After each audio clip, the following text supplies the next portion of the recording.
Éduquer, enseigner, soigner et accompagner. Voici les missions des IME de l'APEI de Thionville depuis 50 ans. Des actions guidées par des valeurs d'humanisme et de solidarité en direction des enfants de 3 à 20 ans atteints de handicap mental. Ces valeurs et actions placent l'enfant au centre du projet des IME pour une sécurisation des parcours à travers une évaluation personnalisée pour que chaque enfant, en concertation avec les parents, soit acteur de son propre projet de vie.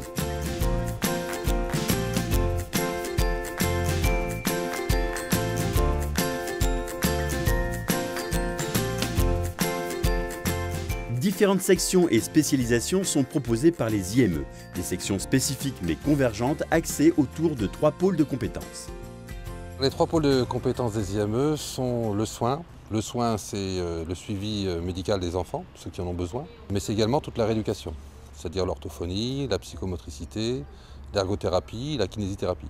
Et enfin, l'enseignement et l'éducation spécialisée. La convergence de ces 3 pôles repose sur le projet individuel de l'enfant. Les différents professionnels ne travaillent pas les uns à côté des autres, ni les uns à la suite des autres, mais bien ensemble.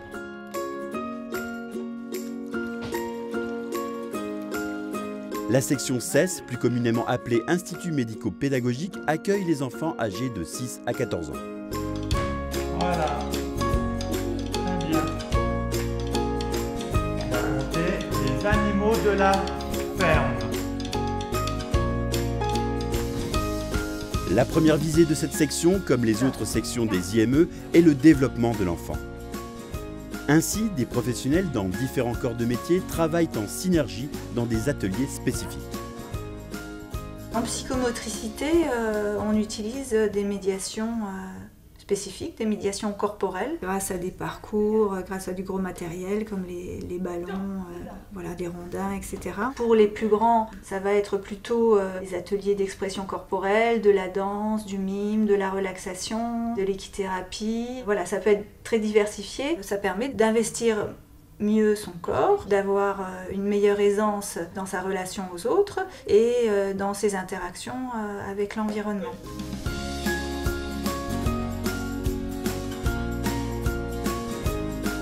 Quand un enfant arrive à l'IME, tous les rééducateurs, nous faisons un bilan de cet enfant. Ce bilan, pour ma part, c'est la motricité fine, l'autonomie dans la vie quotidienne et puis tout ce qui est visuo-spatial. En tant qu'ergothérapeute, c'est toujours des jeux ou des activités artisanales ou des manipulations qui ont plus à voir avec la vie quotidienne.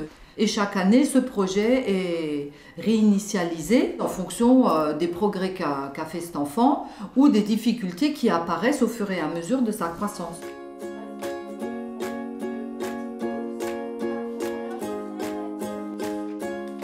Le travail fait au bureau d'orthophonie et le travail fait avec toute l'équipe quand je vais dans les ateliers permet aux enfants de faire des liens avec le langage, les apprentissages, aussi tout ce qui est raisonnement. Les enfants peuvent manipuler des choses qui sont travaillées en individuel et qui sont refaites après dans les groupes.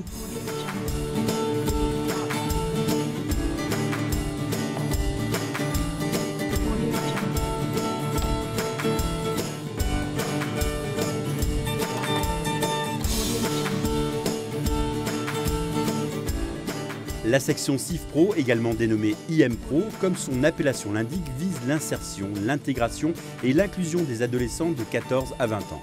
Comme la section précédente, des enseignants spécialisés détachés de l'éducation nationale suivent les enfants.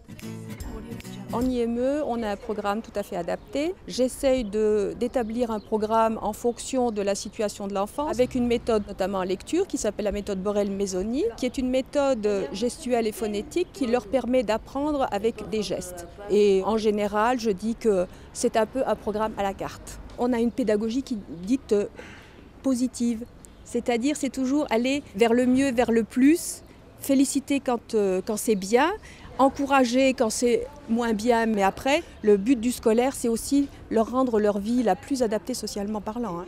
Quand ils sont adolescents, c'est ce vers quoi on tend.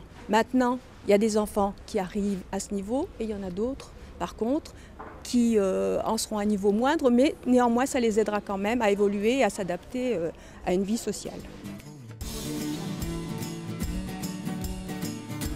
Dans cette section, le point important, c'est l'ouverture à la cité, car les IME sont tournés vers l'extérieur, vers l'environnement naturel, pour que ces jeunes se développent au mieux de leurs compétences.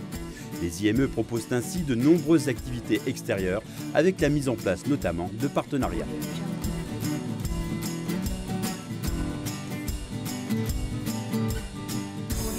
Et puis, on retrouve des ateliers professionnels avec stage en entreprise, en milieu ordinaire ou protégé. À l'IMPRO spécifiquement, nous proposons des ateliers donc, de type cuisine, blanchisserie, ménage, du petit conditionnement, avec du matériel qui provient des ESAT, donc voilà, très concrètement de la manipulation d'outils industriels. Et puis nous proposons aussi un atelier espace vert.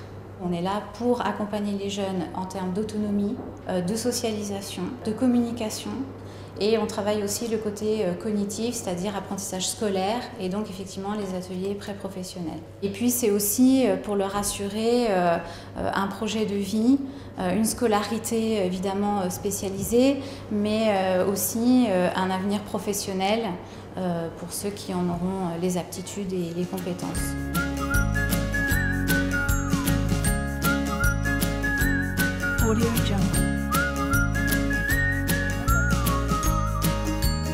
Les spécialisations importantes mises en place par les IME sont à destination des personnes atteintes d'autisme et de déficience moyenne ou sévère, ainsi que les polyhandicapés.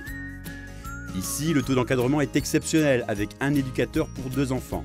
Les professionnels sont formés en permanence avec un suivi des équipes dans l'accompagnement de ces enfants. On notera également qu'un IME dispose d'un bassin d'hydrothérapie. Et pour mener idéalement tous les ateliers, les apprentissages s'appuient sur ce qu'on appelle l'éducation structurée.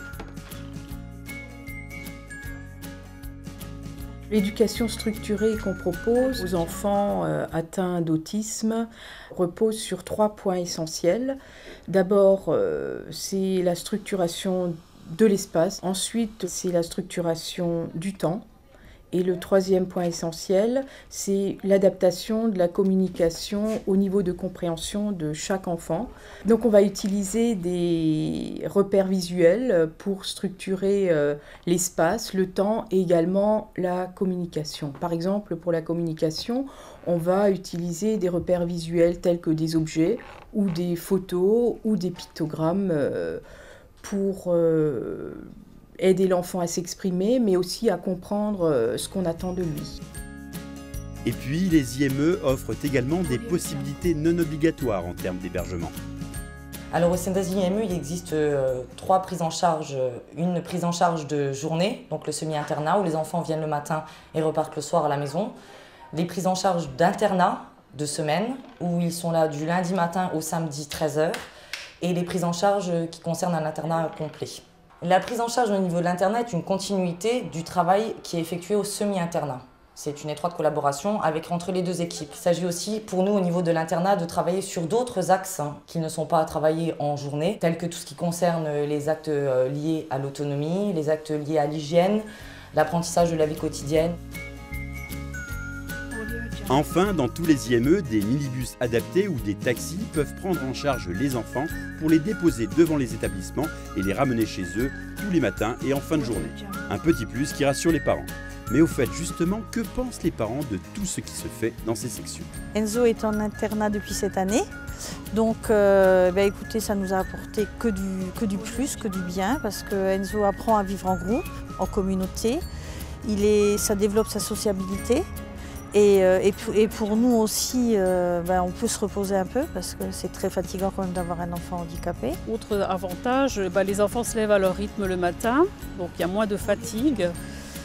Et puis c'est un rythme plus paisible, moins stressé, un rythme plus régulier. Je dirais à tous les parents, allez en confiance.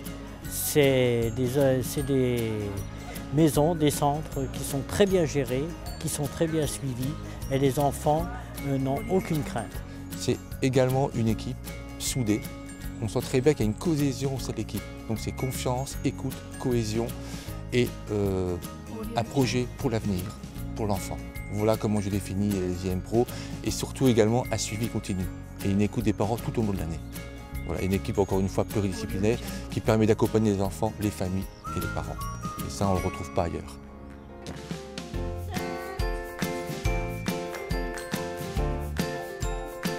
La vie devant soi, c'est bien le projet qu'offrent toutes les équipes des IME à tous ces enfants atteints de handicap mental. Soudés, formés en permanence, tournés vers l'extérieur dans le partage et l'échange avec les parents et les enfants pour fonder ensemble un projet de vie individualisé.